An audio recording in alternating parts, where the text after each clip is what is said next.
Passport সেবায় police ভেরিফিকেশনের প্রয়োজনীয়তা শিথিল করতে প্রধান উপদেষ্টা ডক্টর মোহাম্মদ ইউনূসের অনুমোদনের জন্য সারসংক্ষেপ তৈরি করেছে স্বরাষ্ট্র মন্ত্রণালয়ের সুরক্ষা সেবা বিভাগ।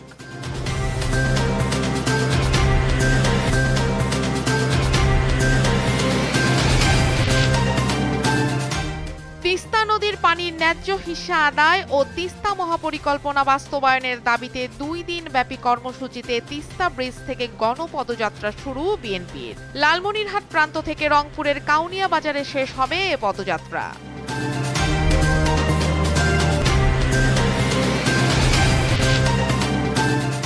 জুলাই আগস্টে গণহত্যার ঘটনায় মানবতা বিরোধী অপরাধে মামলায় সাবেক আইনমন্ত্রী আনিসুল হক, সালমান এফ রহমান, দীপুমণি ও জুনায়েদ আহমেদ পলক সহ মোট 16 জনকে আন্তর্জাতিক অপরাধ ট্রাইব্যুনালে হাজির করা হয়েছে।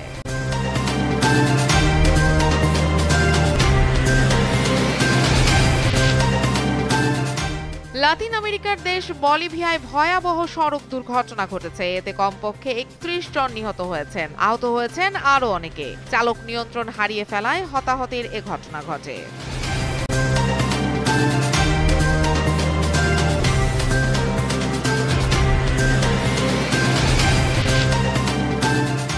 বার্সেলোনা আক্রমণাত্মক ফুটবল খেলে সুফলটা বেশ ভালোভাবেই পেয়েছে। রিয়াল মাদ্রিদ আর অ্যাটলেটিকো মাদ্রিদের ভুলের সুযোগটা ভালোভাবেই কাজে লাগিয়ে টেবিলের শীর্ষে ফিরল হ্যান্সি ফ্লিকের দল।